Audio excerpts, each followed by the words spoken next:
আয়েশা রাদিয়াল্লাহু তাআলা আনহার মুখের বর্ণনা বলতেছেন, কাফেররা তার চোখের দিকে তাকালে, তার চেহারার দিকে তাকালে, তার সব কিছুর দিকে তাকালে আমরা তো তার ভিতরে একটা আলাদা ধরনের প্রতিশ্রুতি আমাদের ভিতরে তৈরি হতেছে।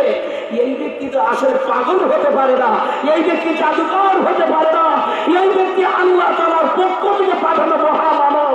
জোরে বলা যায় কিনা সুবহানাল্লাহ।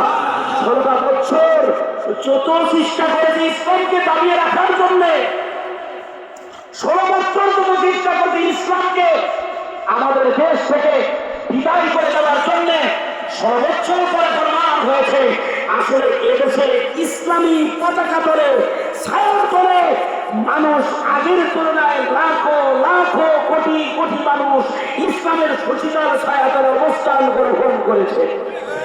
আরো যারা বলা যায় না, কথা ঠিক না বল, ইসলামের সুশীতল ছায়া তলে অবস্থান গ্রহণ করেছে। বন্ধুগণ আমার, ভাইরা আমার, আব্বা যারা আমার, আবু জাহেল এবার চিন্তায় পড়ে গেছে।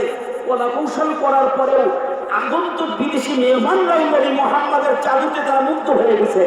এখন চিঠি লেখো হাবিব বিন মালিকের কাছে, আন্তর্জাতিক ট্রাইব্যুনাল অপরাধ করা হলো, আমার দেশে মানবতা বিরোধী অপরাধ যারা করেছে তাদেরকে ন্যায় বিচার করার জন্য, আরো ন্যায় বিচার করার জন্য কর্তৃপক্ষ মনে আমাকে শিডিউল দিচ্ছে শেষ করতে।